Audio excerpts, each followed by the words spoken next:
ممبر نور پر جلوہ افروز علماء ذو الاحترام قرائے اعظام حفاظ کرام طالبان علم نبویہ، السلام علیکم ورحمۃ اللہ وبرکاتہ۔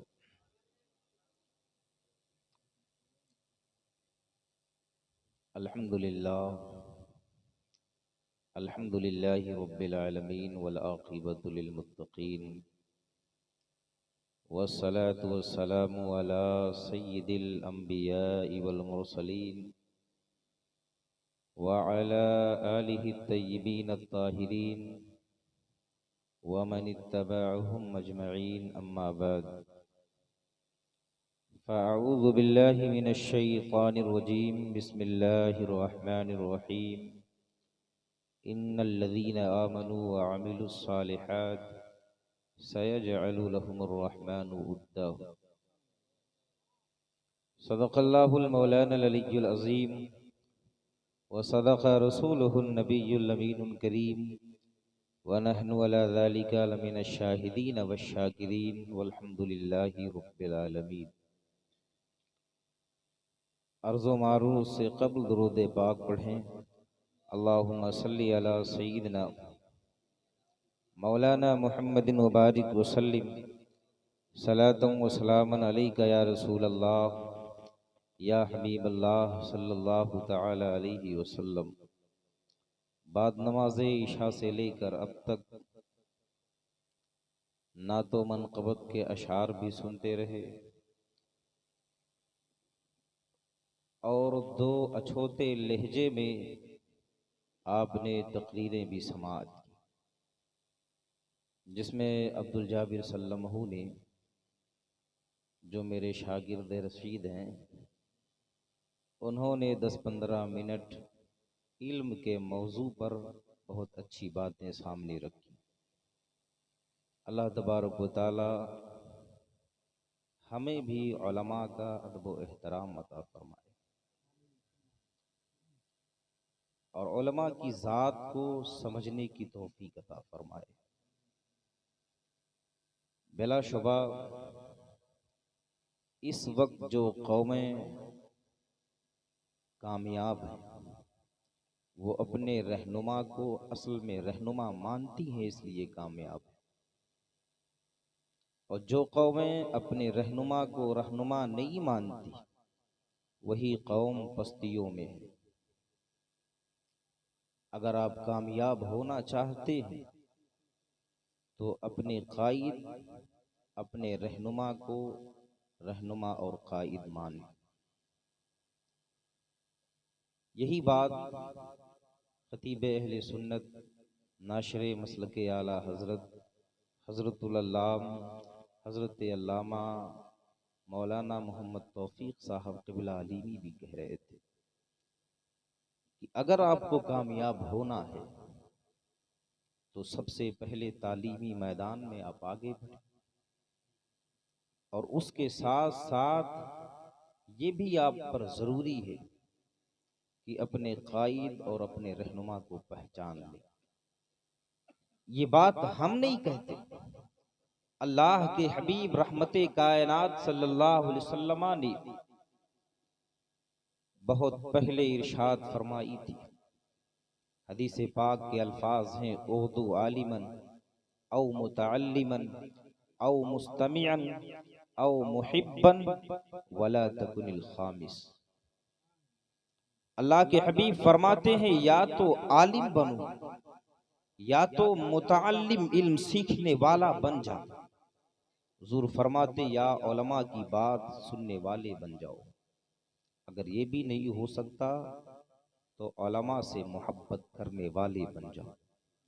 5ویں بار حضور نے ارشاد فرمائی 5واں نہ بننا ورنہ ہلاک ہو جاؤ۔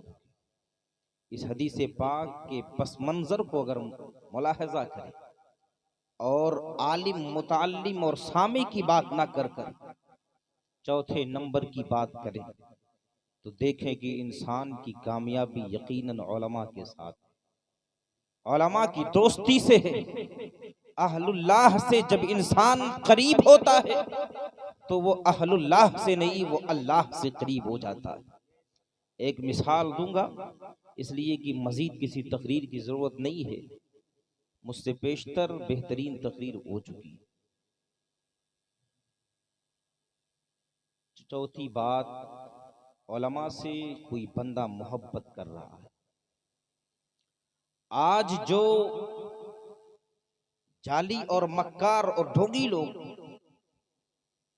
جو آ کر جال پھیلا کر لوگوں کے ایمان پر ڈاکے ڈال کر چلے جاتے ہیں، ان کا سب سے پہلا جو ورڈ ہوگا وہ یہی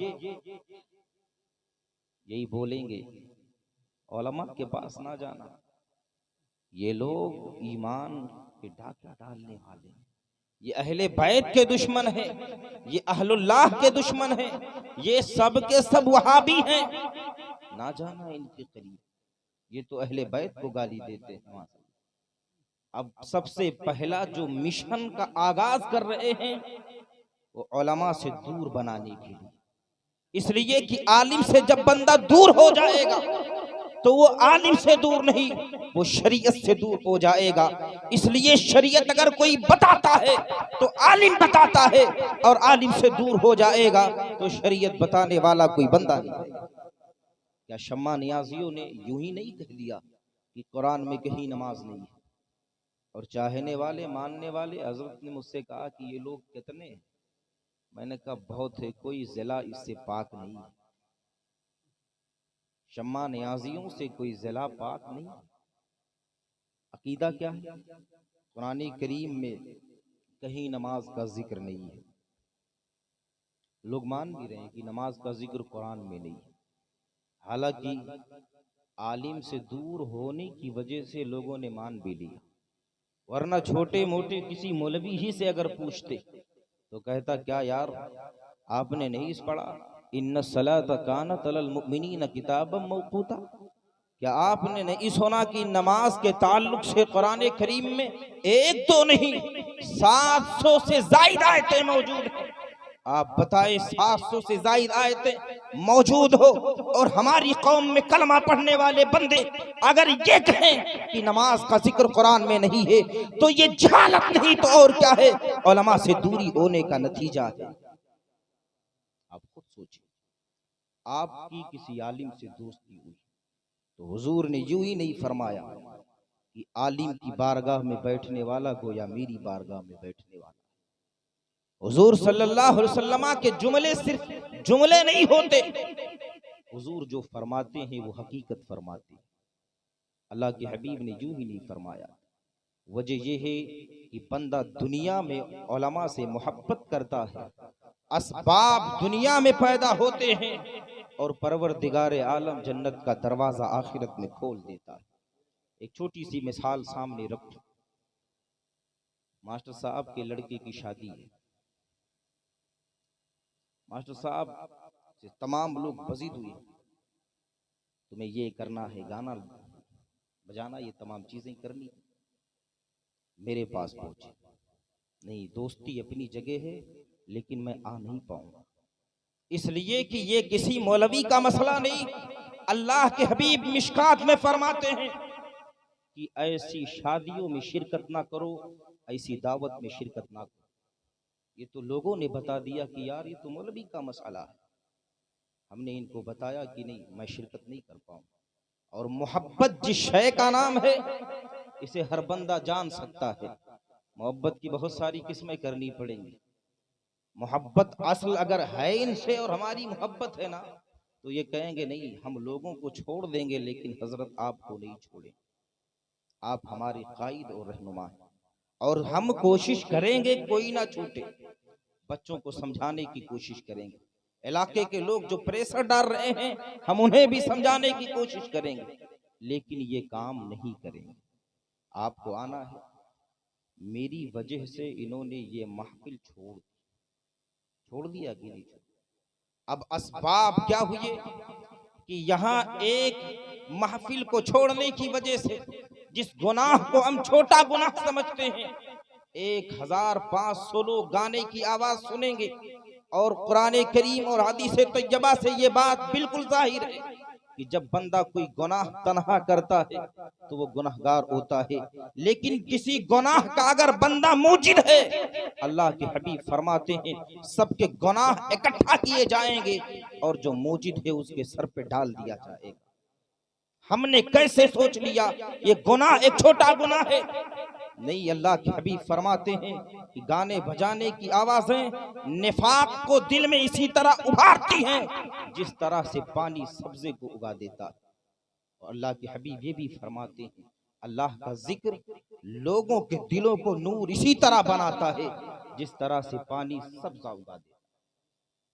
ہم نے کسی گناہ کو چھوٹا گناہ سمجھ لیا، نہیں، یہ چھوٹا گناہ نہیں ہے۔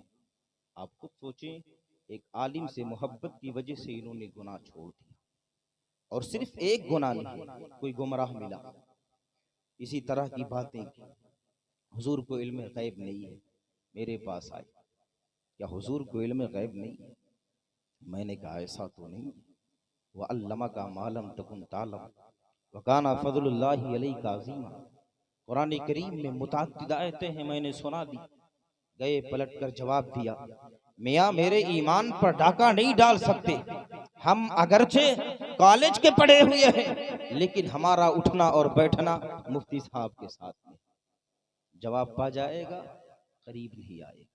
تو حضور نے جو یہ فرمایا کہ علماء کے پاس بیٹھا کرو، یوں ہی فرمایا کہ اسباب دنیا میں انسان کامیاب ہوگا، ایمان بچا کر یہاں سے جائے گا، اگرچہ گناہگار ہی گیا لیکن اللہ عز و جل بخش دے گا۔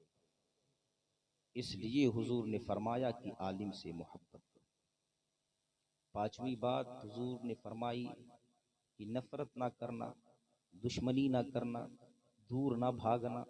اگر بندہ دور بھاگے گا تو ہو سکتا ہے کوئی گمراہ جماعت اسے دیکھے اور پکڑے، اس لیے کہ اللہ کے حبیب خود فرماتے ہیں دور بھاگنے والوں کے لیے، جماعت سے نکلنے والے کے لیے، ان شیطان عذیب الانسان قذیب الغنم یاخذ الشاذۃ والقاصیۃ والناہیۃ ایاکم الشعب علیکم بالجماعۃ والعامہ۔ اللہ کے حبیب خود فرماتے ہیں جو لوگ گروہ سے نکل جاتے ہیں ان کے تعلق سے حضور فرماتے ہیں کہ شیطان انسان کا بھیڑیا ہے، جس طرح سے بھیڑیا بکریوں پر، ان بکریوں پر حملہ آور ہوتا ہے جو بکریاں ریور سے الگ ہو جاتی ہیں، اسی طرح جو لوگ جماعت سے نکل جاتے ہیں، علماء سے دور ہو جاتے ہیں، شیطان انہیں اپنی گرفت میں لے لیتا ہے۔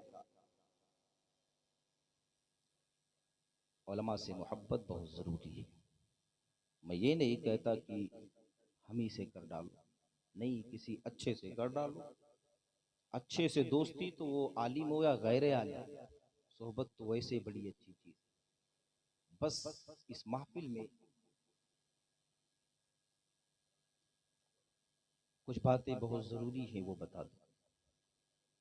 گانے بجانے سے خود کو دور رکھیں اور اپنی اولادوں کو بھی دور رکھیں، وہ اس لیے کہ گناہ تمام برائیوں کی جڑ ہے۔ یہ گناہ تمام برائیوں کی جڑ ہے۔ اللہ کے حبیب رحمت کائنات کی حدیث کے نیچے بات کرتے ہوئے حضرت عبد الرحمن جلال الدین سیوطی رحمت اللہ علیہ نے کہا کہ جس طرح سے شراب تمام برائیوں کی جڑ ہے، اسی طرح سے گانے بجانے بھی برائیوں کی جڑ ہے۔ آپ سوچیں کہ سنت نبوی کی تکمیل ہو، آپ سوچیں کہ ہم سفر کر رہے ہیں، آپ سوچیں کہ مسجد میں بیٹھے ہیں، گانے بج جاتے ہیں۔ کیسے بجتے ہیں؟ ہم نے کسی کو فون لگایا، سامنے والا کالر ٹون پہ اس کے گانے لگے ہوئے، بتائیے گناہ کس کے ذمہ؟ گانے کی شروعات کب کی گئی کسی کو پتا ہے؟ گانے کی شروعات اس دنیا میں کب کی گئی؟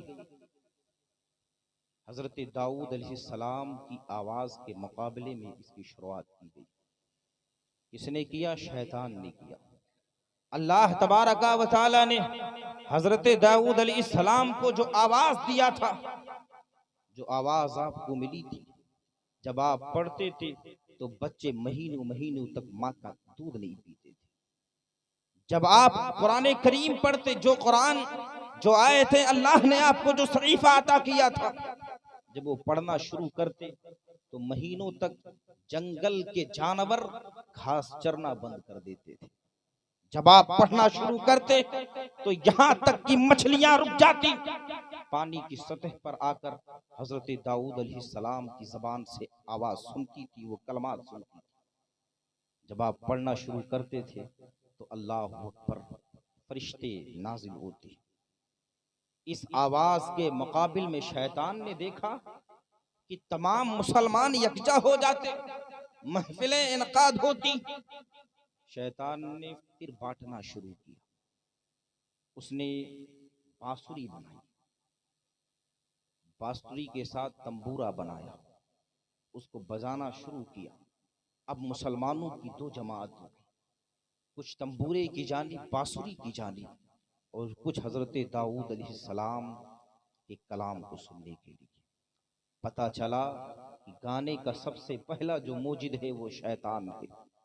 ہم سنت نبوی کی تکمیل کر رہے ہیں، اور کر کیا رہے؟ کسی گناہ کو چھوٹا گناہ نہ سمجھیں۔ حضرت کثیر بن ہاشم رضی اللہ تعالیٰ عنہ فرماتے ہیں کہ ایک شخص نے اپنی بیٹی کی شادی کی، اور بیٹی کی شادی کے موقع پر اس نے گانے بجانے کی محفلیں شروع کی۔ جب محفل شباب کو بالکل اس کا مکان قبرستان کے بالکل قریب ہے، آواز آتی ہے، نادان، یہ دنیا تیرے لیے ہمیشہ ہمیش کے لیے نہیں ہے، یاد رکھ کہ تجھے اللہ کے حضور بھی جانا ہے۔ یاد رکھ کچھ ایسے لوگ بھی لیٹے ہوئے ہیں جو سوچتے تھے کہ انہیں مرنا نہیں ہے، کچھ ایسے لوگ بھی ہیں جنہوں نے یہ سوچ لیا تھا کہ دنیا کی رنگینیاں ان کے لیے ہے، لیکن آج وہ خاک کے نیچے ہیں، ان کی ہڈیاں تک سڑ گئی ہیں۔ اللہ اکبر، جب یہ آواز آتی ہے تمام لوگ سمجھ جاتے ہیں، ڈر جاتے ہیں، محفلیں بند ہو جاتی ہیں، صبح ہوتی ہے، دولہے کا انتقال ہو جاتا ہے۔ اللہ اکبر، آپ سوچیں کہ ابھی گناہ شروع ہی کیا تھا کہ اللہ عز و جل نے اپنے حضور بلا لیا۔ اب آپ بھی ہمیشہ سوچا کریں کہ کہیں ایسا نہیں، میں اپنی بات کر رہا ہوں، ایک لڑکے نے، ہم نے کہا بیٹا بند کر دیجئے، جو لوگ قریب ہیں وہ جانیں گے، ہم نے کہا بند کر دیجئے یار، اچھا نہیں ہے، اور میں بالکل شروع آیا تھا، میں نے کہا یہ گناہ ہے، یہ گناہ ہے، یہ گناہ ہے، تو کہا حضرت شادی کا مسئلہ چل رہا ہے، کسی کی میت کا مسئلہ نہیں چل رہا ہے، دوسرے دن اس کی والدہ کا انتقال ہوا ہے، بات بہت دور کی نہیں ہے۔ کچھ لوگ جانتے بھی ہوں گے، پروگرام کے بعد بھی پوچھ لیں گے یہ بات کہاں کی ہے۔ اللہ تبارک و تعالی نے موت کے فرشتے کو پیدا کیا ہے، موت کا فرشتہ پیچھے ہے، اللہ حکم فرمائے فرشتہ روح قبض کر لے۔ کوئی بوڑھا دعویٰ نہیں کر سکتا ہے کہ مجھے اور بوڑھا ہونا ہے، کوئی جوان دعویٰ نہیں کر سکتا ہے مجھے بوڑھا ہونا ہے، کوئی بچہ دعویٰ نہیں کر سکتا ہے اسے جوان ہونا ہے۔ اللہ کے حبیب نے ارشاد فرمایا، نہیتکم عن زیارت القبور فزوروها، میں نے منع کیا تھا قبروں کی حاضری کے لیے، لیکن قبروں کی حاضری دے لیا کرو۔ اللہ کے حبیب نے کیوں ارشاد فرمایا ہے؟ اس لیے جب بندہ قبرستان جائے گا تو دیکھے گا یہاں بچے بھی لیٹے ہوئے ہیں، یہاں بوڑھے بھی لیٹے ہوئے ہیں، یہاں عورتیں بھی لیٹی ہوئی ہیں، یہاں کچھ ایسے لوگ ہیں شادیاں جن کی خواب بنی ہوئی تھی لیکن شادی سے پہلے چلے گئے ہیں۔ اللہ کے حبیب نے اس لیے فرمایا ہے ہر بندے کو مرنا ہے، اس لیے بندہ مرنے سے پہلے موت کی تیاری کرے۔ اللہ کے حضور بندے کو حاضر ہونا ہے۔ ہم کہاں بھول گئے، کس فکر میں ہے؟ ہمیں تو یہ چاہیے کہ جس طرح سے شراب پر پابندی ہے، اسی طرح سے گاؤں کے لوگ مل کر ایک پابندی عائد کریں، جرمانہ رکھیں۔ پورے نواز مسافر خانہ کے ارد و گرد یہ اعلان ہو چکا ہے، اور آج تقریباً میرے خیال سے سال بھی کئی گزر گئے، وہاں کوئی اگر بجاتا بھی ہے 15,000 روپے جرمانے رکھے جاتے۔ کریے، کب تک ہم دوسروں میں مل جائیں؟ کہنے کو تو ہم حضور غوث پاک کے مرید ہیں، کہنے کو تو ہم حضور غوث پاک کے چاہنے والے، حضور غوث پاک کی کرامتیں بے شمار ہیں۔ آج ہم جو انسکسیس ہیں، کامیاب نہیں ہیں، اس کی وجہ کیا ہے؟ اس کی وجہ یہ ہے کہ غوث پاک کا صرف نعرہ لگاتے ہیں، حقیقت میں غوث پاک سے محبت نہیں۔ پورے چیلنج کے ساتھ کہہ دوں کہ جس بندے کی محبت غوث پاک سے ہو گئی وہ بندہ پھر حضرت نہیں رہتا ہے، وہ بندہ اعلیٰ حضرت ہو جاتا ہے۔ امام محمد رضا خان فاضل بریلوی کو اگر آپ پہچاننا چاہتے ہیں تو اس نظریے سے نہ پہچانے کہ وہ ایک امام ہیں، بلکہ اس نظریے سے پہچانے کہ حضور غوث پاک کی سب سے بڑی کرامت کا نام امام محمد رضا خان ہے۔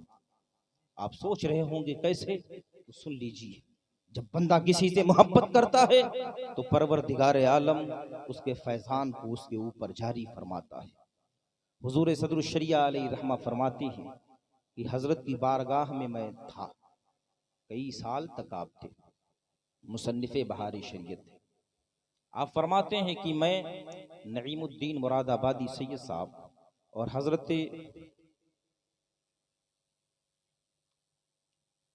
ظفر الدین بہاری، تین لوگ ہمیشہ سیدنا اعلیٰ حضرت کے پاس رہتے تھے۔ حضرت جب فتوے کے لیے بیٹھتے تو یہ لوگ کتابیں کھول دیتے، کہاں سے استفتاء آ رہا ہے حضرت کے سامنے پیش کرنا ہے، کیا لکھنا ہے کیا نہیں لکھنا ہے، کہاں بھیجنا ہے، ارسال کرنا ہے۔ حضور صدر الشریعہ فرماتے ہیں سب میری ذمہ داری ہے۔ فرماتے ہیں ایک رات میں نے کتابیں لگا دی، ایسا لگ رہا تھا کہ حضرت بالکل تیاری کے ساتھ ہیں اور 12-1-2 بجے تک پڑھیں گے، لیکن جب استفتاء سامنے رکھا گیا تو سیدنا اعلیٰ حضرت فرماتے ہیں کہ چلیے کل لکھا جائے گا۔ تو سمجھے کہ نہیں، مفتی جب فتویٰ لکھتا تو کتابیں نکالتا ہے، اس کے بعد لکھتا ہے۔ سیدنا اعلیٰ حضرت نے کچھ فتوے دے کے بڑے سخت معلوم ہوئے، فرمایا کل لکھ لیا جائے گا۔ حضور صدر الشریعہ فرماتے ہیں جب صبح ہوئی ہم لوگ چلے گئے، صبح ہوئی، حضرت فجر کی نماز کے بعد بیٹھ گئے، کوئی کتاب سامنے بھی نہیں، ہم نے کتابیں الماری پر لگا دی تھی۔ فرماتے ہیں اس کا جواب یہ ہے، اس کا جواب یہ ہے، اس کا جواب یہ ہے، اس کا جواب یہ ہے۔ آپ فرماتے ہیں کوئی کتاب بھی نہیں، شامی کی عبارت، عالمگیری کی عبارت، تمام عبارتیں پڑھتے جا رہے ہیں، ہم لوگ لکھتے جا رہے ہیں۔ پھر دوسرا دن آیا، پھر میں نے کچھ سوالات رکھ دیے، کہا حضور یہ سوال انڈیا سے ہے، یہ پاکستان سے ہے، یہ فلسطین سے ہے، یہ فلاں ملک سے ہے، جواب کل تک دینا ہے۔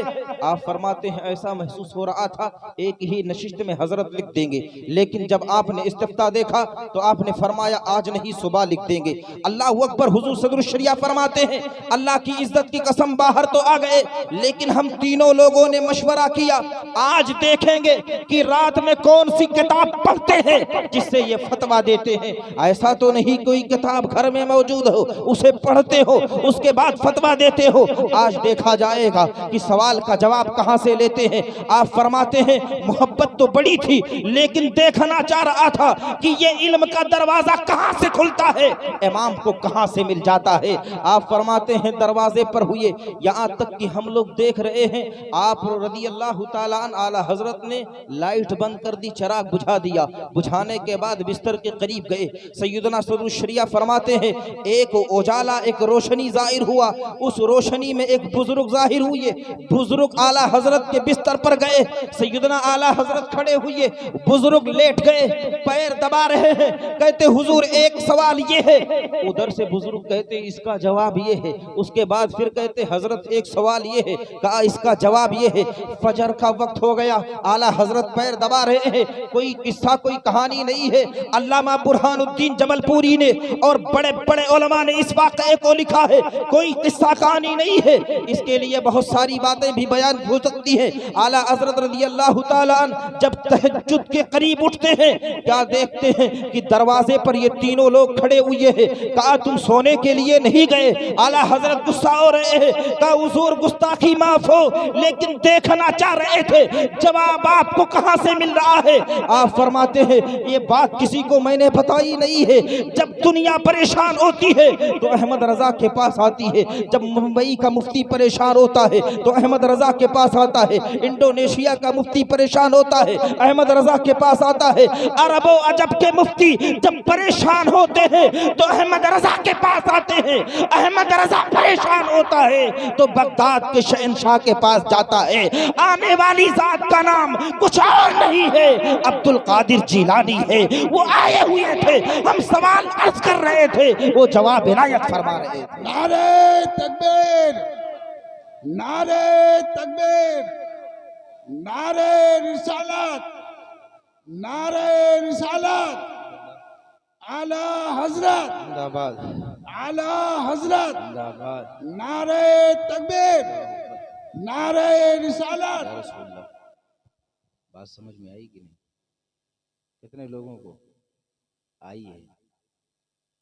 آئی نا؟ یہ کوئی قصہ نہیں، آگے دیکھ۔ سیدنا اعلی حضرت کوئی مشین تھے؟ 2 ہی ہاتھ تھے نا، بہت لمبے بھی نہیں تھے، اور یہی 10 انگلیاں تھیں۔ جب دوسری مرتبہ حج بیت اللہ کے لیے گئے، شریف مکہ نے مفتی مدینہ منورہ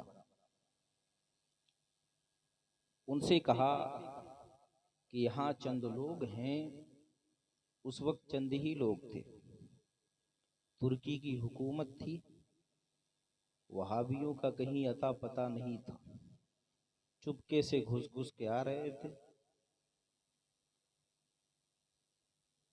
ان کا یہ دعویٰ ہے کہ رسول کائنات کو علم غیب نہیں، ایک کام کرو کہ 1-2 دن کے اندر تم اپنی باتیں لکھ دو، رسول کائنات کے علم غیب کے ثبوت میں ایک رسالہ لکھ کر میرے پاس پیش کرو۔ سیدنا اعلی حضرت رضی اللہ تعالیٰ عنہ اس وقت بیمار تھے، حرم کے اندر تھے، دعوت ملی، ایک پروگرام تھی، سیدنا اعلی حضرت اس پروگرام میں گئے، تمام لوگوں نے اعلی حضرت کو جب دیکھا تو خوشی سے جھوم گئے، فرمایا، عرض کرنے لگے، حضور جب آ گئے ہیں تو میلاد شریف شروع ہے، کچھ بیان ہو جائے۔ اب فرماتے ہیں میں بیمار ہوں، کہ حضور کچھ ہی بول دیجیے۔ سیدنا اعلی حضرت رضی اللہ تعالیٰ عنہ سے ابھی کسی نے کچھ کہا نہیں، مسلسل جب بولنا شروع کیا میرے امام نے تو فیضان غوث پاک نے مسلسل 3.25 گھنٹہ بولا۔ کتنا؟ 3.25 گھنٹہ، اور اردو میں نہیں، عربی زبان میں۔ ہندوستان کا بندہ اور عربی زبان 1-2 منٹ نہیں، 3.25 گھنٹہ، اور کسی اور ٹاپک پر نہیں۔ غوث پاک کی عطا دیکھیں، مسئلہ وہی چل رہا ہے، ابھی تو جو سوال جو پرچہ آیا ہے وہ الماری میں رکھا ہوا ہے، اعلیٰ حضرت کے ہاتھ میں دیا بھی نہیں گیا ہے۔ میرے امام نے خطبے کے بعد شروع کیا، وَعَلَّمَكَ مَا لَمْ تَكُنْ تَعْلَمْ، قرآن کریم کی آیت علم غیب پر علم کا جوہر لٹاتے رہے، حدیث پاک پر گفتگو شروع کی تو حدیثوں کا انبار لگا دیا۔ جب جانے کا ارادہ فرمانے لگے تو مفتی صاحب نے الماری کھول کر کہا، حضور جو آپ بولے ہیں اسی کو اسی پر لکھ دیجئے، وہ کتاب ہو جائے۔ شریف مکہ کے دربار میں ہمیں اس کو جمع بھی کرنا ہے، شریف مکہ نے مانگا ہے۔ آپ فرماتے ٹھیک ہے ہو جائے گا، فرماتے حضور ہو جائے گا نہیں، کل ہی جمع کرنا ہے، کل ہی شریف مکہ کو دینا ہے۔ آپ فرماتے ہیں ہو جائے گا، ہو جائے گا، بیمار ہیں کیسے ہو جائے گا، کہا جانے تو ہو جائے گا۔ گئے، فجر کی نماز سے پہلے ان کے گھر تشریف لائے ہوٹل سے، اور کہا لیجئے 153 صفحے کی کتاب ہے، عربی زبان میں ہے، قرآن کریم کی آیت 133 ہے، حدیث پاک 143 کے قریب ہے۔ اللہ اکبر کوئی کتاب بھی نہیں ہے، کوئی لائبریری بھی نہیں ہے، موبائل کا بھی دور نہیں تھا، سرچ کر لیا جائے، ویکیپیڈیا پر جا کر کچھ لکھ لیا جائے، گوگل سے جا کے سرچ کر لیا جائے۔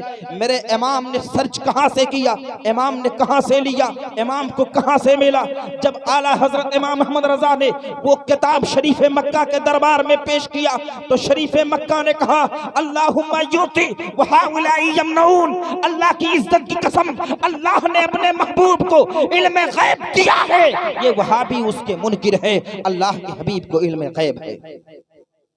اللہ سبحان اللہ۔ پوچھا گیا حضرت بیمار تھے، 153 صفحہ عربی میں، وہ 4 سائز والا، وہ کتاب سائز نہیں چھوڑتا۔ آپ دیکھیں نا جوریکس کی کاپی جو کیسے لکھ دیا۔ آپ نے فرمایا جاننا چاہتے؟ ہوٹل میں گیا، یاد کیا شہنشاہ کو، دائیں جانب سے حضور فرما رہے تھے احمد رضا یہ بھی لکھ لو، احمد رضا یہ بھی لکھ لو، احمد رضا یہ بھی لکھ لو، اور بائیں جانب سے غوث پاک فرما رہے تھے احمد رضا یہ بھی لکھ لو، احمد رضا یہ بھی لکھ لو، احمد رضا یہ بھی لکھ لو۔ جب بندہ محبت کر لیتا ہے تو پھر معاملات اس کے نہیں ہوتے ہیں، جس سے محبت کرتا ہے اس کے معاملات ہو جاتے ہیں۔ بے شک سبحان اللہ۔ لیکن محبت کس طرح کی یہ بھی جاننا۔ بچپن میں ہے، کسی سے پوچھا بغداد کدھر ہے؟ کہا بغداد ادھر ہے، پوری زندگی بغداد کی جانب پیر نہیں کی۔ سبحان اللہ۔ ہم کس کیسے غلام ہیں؟ اگر حقیقت میں ان کی غلامی کا پٹا آ جائے تو شیر کو خطرے میں لاتا نہیں کتا تیرا۔ سمجھ رہے نا خطرہ کا یہاں جو معنی سمجھے ٹکر نا، وہ سمجھتا ہی نہیں۔ سوچے شیر ایک طرف ہے جس کو اللہ نے قوت دی، لیکن اس کتے پر صرف غوث پاک کے چند ٹکڑوں کا اثر ہے، وفاداری کا اثر ہے کہ یہ شیر کو بھی شیر نہیں سمجھتا، اسے بلی سمجھ رہا ہے۔ حقیقت میں ہم غوث پاک سے محبت کریں۔ سیدنا غوث پاک کے فضائل و مناقب بے شمار ہیں، یہاں تک کہ اللہ تبارک و تعالی نے اپنے محبوب کی زبان فیض ترجمان سے آپ کی آمد سے پہلے آپ کی حقانیت کا ڈنکا بجا دیا۔ آپ سوچ رہے ہوں گے کیسے؟ آقا علیہ الصلوۃ والتسلیم کا انتقال پرملال ظاہری اعتبار سے دنیا سے تشریف کس ہجری میں لے گئے؟ 11 نا؟ حضور غوث پاک کی پیدائش 470، 10 نکال دیجئے، 460۔ رسول کائنات صلی اللہ علیہ وسلم نے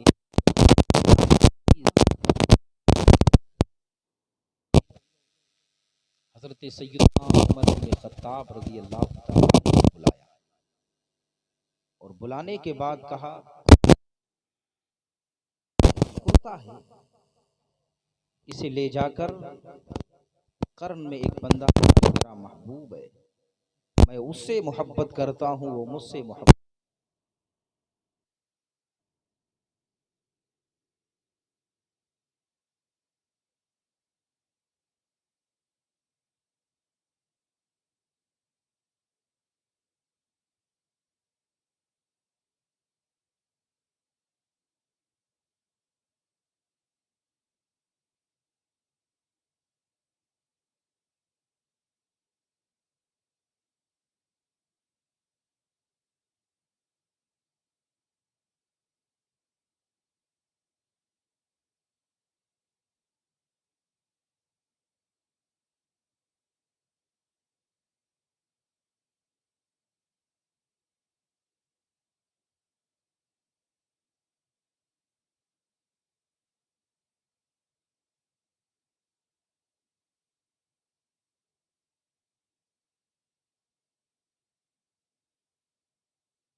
ایک کی تو چادر کی ایک کی شیخ وام سے لگام سے آپ کیا نہیں کرتے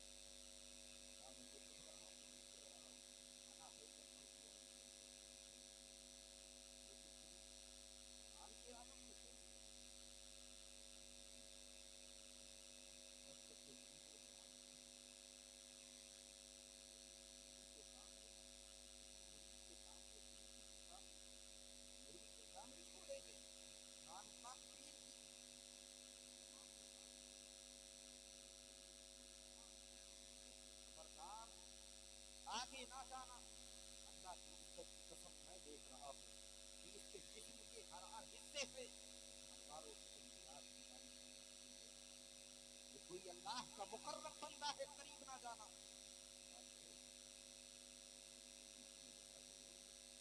اللہ کے بندے نے اگر پھینک دی رضا تو پھینک دی اوڑھنے والا پھینکنے والا نہیں اور بالکل کسی آواز دیتے ہو میرے دل کو کرتا جو ہے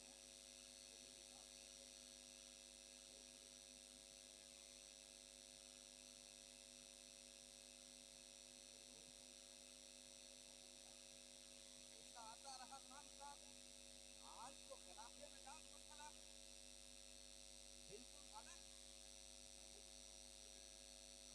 بتانا چاہ رہا ہوں یہ جو کچھ دیکھ رہے ہو اسی کا کمال ہے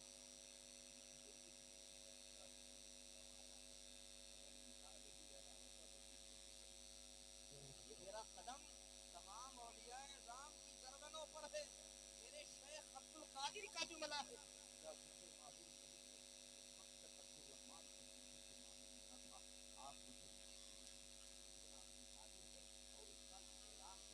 آپ نے کہا کہ بلایا اور بلانے کے بعد کہا کہ یہ تحفہ لو سیدنا عبد القادر رضی اللہ تعالیٰ عنہ کہہ دینا اور جو بات پوچھ لینا جو بات سمجھ نہیں آ رہی ہے یہ پوچھ لینا کہ اللہ نے عبد القادر جیلانی کو ولی کب بنایا ہے اور یہ بھی پوچھ لینا کہ اللہ کی حضور کی حاضری ہوتی ہے میں ہمیشہ آتا جاتا ہوں عبد القادر جیلانی کو آتے جاتے ہو اللہ کو پر دو ان کی گھر سے نکلے ہر حضور غوث پاک نے فرمایا اپنے دو مریدوں سے بلا شخص کے دو مرید آ رہے ہیں بلا مقام پر وہ ملاقات کریں گے ان کے ہاتھ میں تحفہ ہے اسے ہی ڈال چلتے ہیں دیوان دانی آنکھوں کو بند کرتے ہیں دیدار کے لیے کیا مسئلہ ہے ابھی سینکڑوں میل دوری پر ہے ادھر سے ایک بندہ چلا ہے ادھر جان لیا کوئی مسئلہ موبائل کا نہیں ہے موبائل کا اعجاز تو ابھی جلدی ہوا ہے اس صدی میں موبائل کا اعجاز ہوا ہے وہاں کوئی موبائل کوئی تار نہیں ہے لیکن ہاں تار جو ہے وہ بڑا مضبوط تار ہے وہ اللہ کی عطا کا تار ہے اس عطا کے ذریعے سے میرے شیخ نے جان لیا بلا مقام پر وہ دونوں ملے ادھر سے جو اور ادھر سے جو ادھر کا تحفہ ادھر کا تحفہ سوال کا جواب دینے کے لیے آئے تھے سوال ادھر کیا ادھر جواب عبد القادر جیلانی نے بتا دیا تھا پہلے سوال کا یہ جواب ہے اور دوسرے سوال کا یہ جواب ہے پہلا سوال اس نے کیا یہ بتاؤ تمہارے شیخ عبد القادر جیلانی کو اللہ نے ولی کب بنایا کہا وہ مسئلہ یہ ہے سوال تو یہ بنتا ہی نہیں ہے کہ انہیں ولی کب بنایا سوال تو یہ بنتا ہے کہ تمہارے شیخ کو کب ولی بنایا گیا ہے اور تمہارے شیخ کو جو ولی بنایا گیا تھا جب ولایت کا تاج پہنایا جا رہا تھا تو کس کے ہاتھوں سے پہنایا گیا تھا جس بندے کے ہاتھوں سے پہنایا گیا تھا وہ کوئی اور بندہ نہیں وہ قادر کا بندہ عبد القادر جیلانی اس کے ہاتھوں سے پہنایا گیا تھا دوسرے سوال کا جواب بھی دے دیجیے دوسرا سوال یہ ہے اللہ کے حضور میرے شیخ عبد الرحمان جاتے آتے ہیں لیکن تمہارے شیخ سے ملاقات نہیں ہوتی ہے وہ کیسے آتے جاتے ہیں تو کہا یہ بھی سن لیجیے اللہ کے حضور آنے جانے کے لیے بہت سارے راستے ہیں اولیاء عام کا راستہ ہے جس سے اولیاء عام آتے جاتے ہیں اولیاء خاص کا راستہ ہے جس سے اولیاء خاص آتے جاتے ہیں اخص الخاص کا راستہ ہے جس سے اخص الخاص آتے جاتے ہیں میرے شیخ نے فرمایا ہے والذی نفسی بیدی وانا ادخل من باب السر اللہ کی عزت کی قسم میں اس دروازے سے جاتا ہوں جو اللہ کے رازداروں کا راستہ ہے سبحان اللہ تمہارے شیخ جس راستے سے جاتے ہیں وہ اولیاء عام کا راستہ ہے اور میرا شیخ جس راستے سے جاتا ہے وہ اللہ کے رازداروں کا راستہ ہے سبحان اللہ نعرہ تکبیر نعرہ رسالت مسلک اعلی حضرت فیضان اعلی حضرت علماء اہل سنت فیضان حضور غوث اعظم حضرت علامہ مفتی عبد الرحمان صاحب قبلہ نعرہ تکبیر نعرہ رسالت سبحان اللہ سبحان اللہ.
اصل میں ان کی استقامت ہے.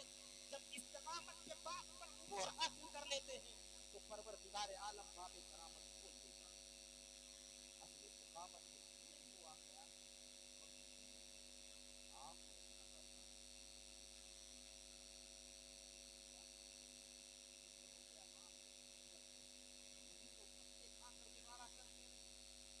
یہ ابھی کرامت نہیں ہے, ابھی استقامت ہے.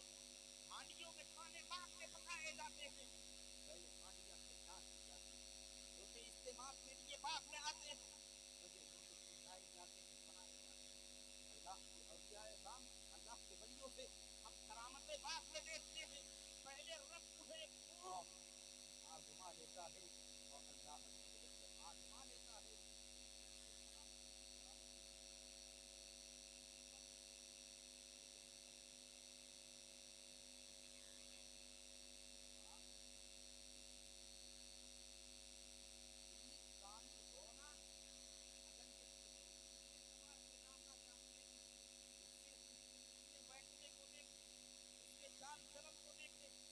عبادت اور ریاضت کو دیکھیں, یہی اصل ہے. بات کا ذکر نہیں ہے, ولی کے لیے کرامتوں کا ظہور شرط ہے نہیں. اللہ تبارک و تعالیٰ چاہتا ہے تو کرامتوں کا ظہور ہو جاتا ہے, لیکن ولی ہونے کے لیے استقامت شرط ہے, صبر شرط ہے, عبادت شرط ہے, زہد التقویٰ والا ہونا چاہیے. اللہ خود فرماتا ہے کہ اولیاء ہمارا ولی وہی ہے جو مجھے اور کرتا ہے. مجھے بتا دیجیے بات جن میں بات بیان دیکھیں گے کہ اللہ کے ولی ہے کہ نہیں.